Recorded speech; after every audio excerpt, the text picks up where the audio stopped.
प्रयागराज महाकुंभ में संन्यास की दीक्षा ली। किन्नर अखाड़े में महामंडलेश्वर बनेंगी ममता। आज शाम ममता कुलकर्णी का पट्टाभिषेक है और अब यामाई ममता नंदगिरी के नाम से जानी जाएंगी। ममता कुलकर्णी सन्यासी बनकर ममता भगवत दीक्षा लेंगी और किस तरीके से जीवन बदलेगा ममता कुलकर्णी का या किसी भी व्यक्ति का अगर वो सन्यास की दीक्षा ले लेता है। और सन्यास की दीक्षा लेने के साथ ही सीधे ज्यादा बेहतर समझाएंगे, उनसे हम जान लेते हैं। महाराज जी, अब उनका जब माया नगरी का जीवन खत्म होगा, सन्यास ग्रहण करने का पूरा क्रम क्या है? वो दीक्षा कैसे होगी? उन्हें पिंडदान भी करना होगा, उन्हें केश भी हटाने पड़ेंगे, क्या क्या होता है सन्यास दीक्षा में? देखिए, सबसे पहली बात तो ममता कुलकर्णी जो माया की दुनिया है उसको बहुत पहले छोड़ चुकी हैं। मुझे लगता है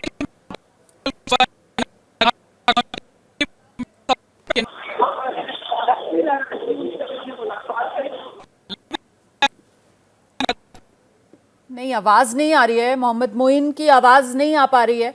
मुझे दोबारा अवधेश के पास ही चलना होगा। हम ये तकनीकी दिक्कत जो आ रही है इसको दूर कराते हैं, फिर मोहम्मद मोइन का रुख करेंगे। तब तक अवधेश, आप जानकारी जो ले रहे थे गुरुजी से, जरा उसके बारे में और विस्तार से पूछिए। महामंडलेश्वर के तौर पर पट्टाभिषेक अगर आज ही कर दिया जाता है तो फिर आगे किस तरीके की जिम्मेदारियां होंगी जो उठानी होंगी ममता कुलकर्णी को? बिल्कुल महाराज जी से हम बात करेंगे, लेकिन अगर हम कुन्नर अखाड़े की बात करें तो अजय दास एक संत है, अजय ऋषि भी वो लिखते हैं। उन्होंने इस अखाड़े को बनाया और हर अखाड़े का अपना एक संविधान होता है। अगर हम निरंजनी अखाड़े और जूना अखाड़े की ही बात कर लें तो यहाँ पर भी संन्यास दीक्षा की परंपराओं में थोड़ी सी भिन्नता आ जाती है। अखाड़ों के हिसाब से ये भिन्नताएं रहती है, लेकिन महाराज जी हर अखाड़े का अपना संविधान होता है। तो क्या उस संविधान में ये आवश्यक है कि जब संन्यास दीक्षा होगी तो महिला हो या पुरुष, उसे अपने सिर के बाल हटाने ही पड़ेंगे, अपने परिजनों का, अपने माता पिता का पिंडदान करना ही पड़ेगा, भिक्षा जाकर मांगनी ही पड़ेगी, ये आवश्यक है? देखिए, मैं जरा सा आपको रोक रही हूँ। इस समय किन्नर अखाड़े की आचार्य महामंडलेश्वर आचार्य लक्ष्मी हमारे साथ मौजूद हैं, जरा उन्हीं से जान लेते हैं। आप क्या जानकारी इस समय साझा कर पाएंगी आचार्य लक्ष्मी जी? ममता कुलकर्णी को लेकर खबर यह है कि वो भी किन्नर अखाड़े में शामिल होने जा रही हैं और आज ही उनका भी पट्टाभिषेक और उनको भी महामंडलेश्वर बनाया जा रहा है किन्नर अखाड़े में। देखिए, वो धर्म से पहले अपने गुरुओं के प्रति वो धर्म में रुचि रखी थी और वो जैसे अभी कहा जाता है ये गंधर्व, ये सब उपदेवताओं में आते हैं और वो एक रूप से गंधर्व ही हैं जो कलाकार हैं। और बात कर रही हूँ, उनके संस्कार चालू हैं, उनका पिंडदान हो रहा है, बकायदा सारा उनके सारे कर्म कांड हो रहे हैं और शाम को पट्टाभिषेक होगा। उनका नाम बदल के श्री यमाई ममता नंदगिरी रखा जाएगा। तो आप ये बता रही हैं कि अभी जो सन्यास की दीक्षा है उसकी प्रक्रिया चल रही है अभी? हाँ, उसकी प्रक्रिया चल रही है। उन्हें गुरु धारण करना था, उन्हें आगे बढ़ना है सनातन धर्म में और उन्होंने पहले ही हो चुकी हैं और वो अध्यात्म की ओर। एक गुरु जी थे जो जूना अखाड़े के थे, पहले वो उनसे दीक्षित थी।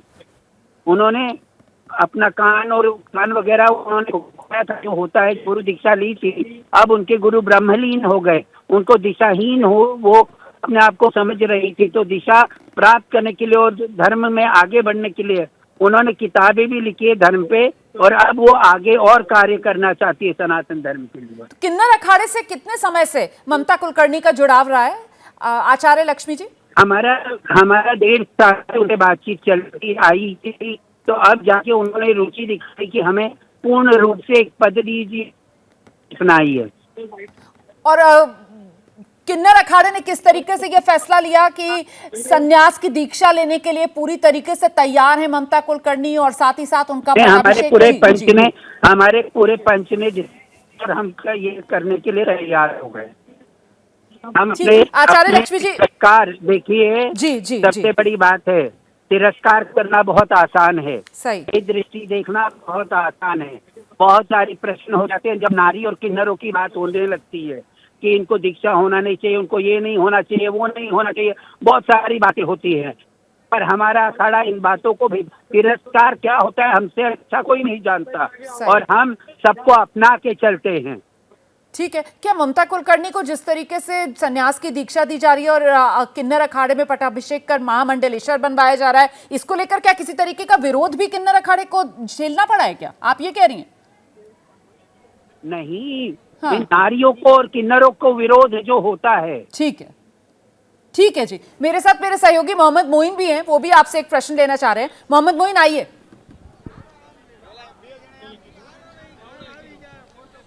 देखिए, ये पूछना है जो किन्नर अखाड़े की आचार्य महामंडलेश्वर हैं कि आखिरकार उन्होंने ममता कुलकर्णी का कोई टेस्ट लिया था, कोई बातचीत की थी कि सीधे तौर पर मुलाकात हुई और महामंडलेश्वर बनाने का फैसला कर लिया? किस प्रक्रिया से ममता कुलकर्णी को गुजरना पड़ा कि आज उन्हें महामंडलेश्वर बनाया जा रहा है? नहीं, वो बता रही थी अभी, ये सवाल मैंने उनसे पूछा था तो उन्होंने बताया कि पिछले 1.5 साल से ममता कुलकर्णी उनके संपर्क में थी और विस्तार से आचार्य लक्ष्मी इस सवाल का जवाब देंगी। आइए आचार्य लक्ष्मी जी। मेरे 1.5 साल से ज्यादा वक्त हो गया उनको हमारे साथ में रहते हुए और बातचीत करते हुए, हमारे पास आते जाते हुए, और अब ये खुल के आई हैं, कुंभ में आई हैं और उन्हें पूरी तरीके से, तो अभी उनका पिंडदान का कार्यक्रम चल रहा है।